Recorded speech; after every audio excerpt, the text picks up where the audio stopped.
नमस्कार। समाजीकरण के विभिन्न सिद्धांतों में चार्ल्स कूले का जो सिद्धांत है उसका अपना अलग और विशेष महत्व है। चार्ल्स कूले ने समाजीकरण का जो सिद्धांत प्रतिपादित किया है यह उनकी पुस्तक human nature and social order में देखा जा सकता है।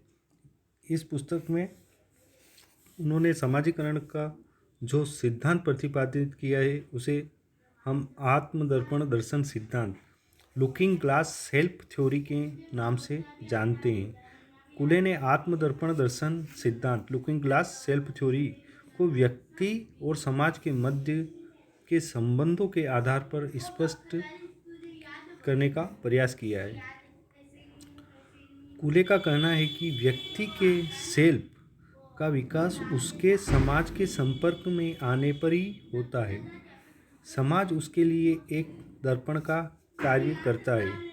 जैसे कोई व्यक्ति दर्पण में अपनी छवि निहार कर अपना मूल्यांकन कर लेता है कि उसने कैसे कपड़े पहने हैं अथवा कैसे सौंदर्य प्रसाधनों का उपयोग किया है और वह कैसा प्रतीत हो रहा है, सुंदर अथवा असुंदर। ठीक उसी भांति एक बच्चा भी समाज रूपी दर्पण में स्वयं की छवि को देखता है और उसके आधार पर अपने बारे में यह धारणा बना लेता है कि वह कैसा है।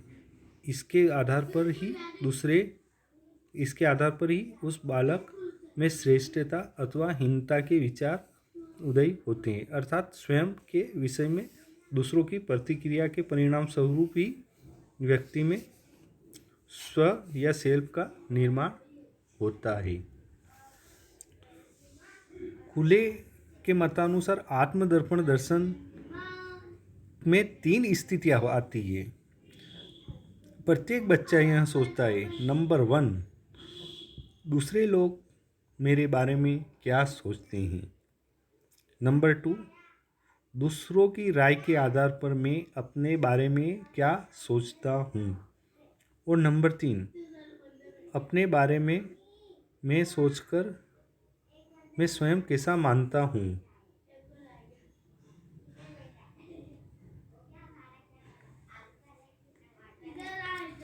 अर्थात प्रत्येक बच्चा ऐसे समाज के विषय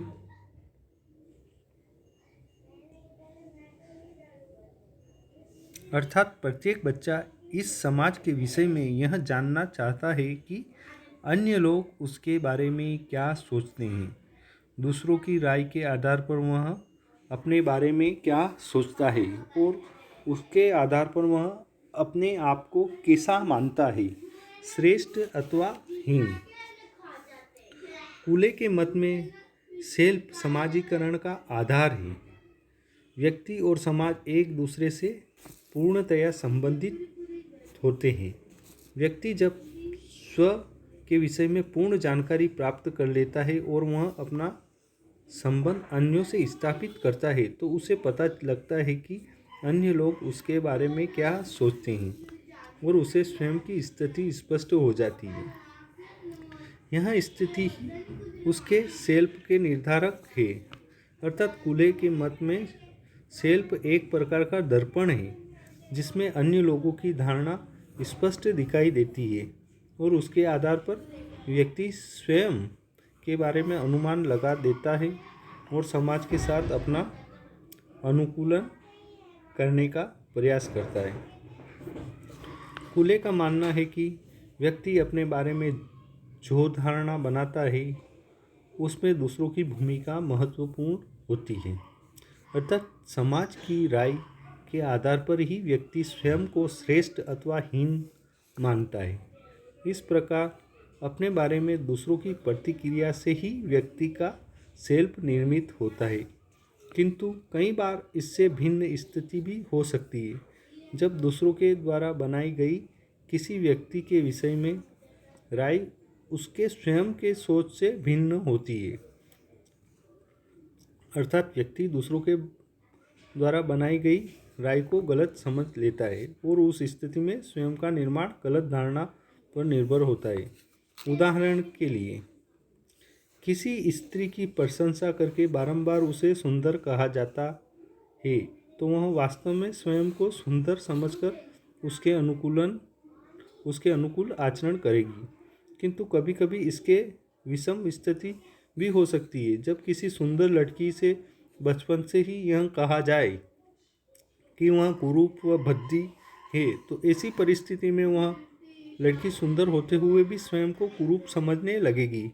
इससे निष्कर्ष यह निकला कि व्यक्ति की स्वयं के विषय में जो धारणा सदैव वस्तुनिष्ठ ही हो, यह आवश्यक नहीं है। दूसरों के द्वारा स्वयं के प्रति की गई प्रतिक्रिया के आधार पर व्यक्ति स्वयं का मूल्यांकन करता है अथवा स्वयं का निर्माण करता है।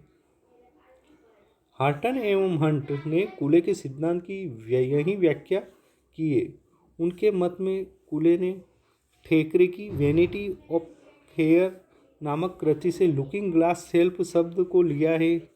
ठेकरे ने कहा है कि संसार एक दर्पण है जो प्रत्येक व्यक्ति को उसका स्वयं का चेहरा परावर्तित करता है। आप भुएं चढ़ाएंगे तो इसमें आप चिड़चिड़े दिखाई देंगे। आप इसकी ओर तथा इसके साथ हंसिए तो यह आपको खुश मिजाज व कृपालु साथी होगा। स्वयं स्व भी इसी प्रकार का दर्पण है जिसमें किसी व्यक्ति को अन्य लोगों की राय स्वयं के बारे में प्रतीक्षा के रूप में दिखाई पड़ती है। उनके आधार पर वह अपने बारे में अनुमान लगा लेता है।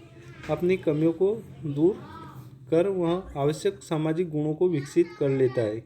इस प्रकार समाज में अनुकूलन कर लेता है और स्वयं को सामाजिक पर्यावरण के अनुरूप डालने का प्रयास करता है।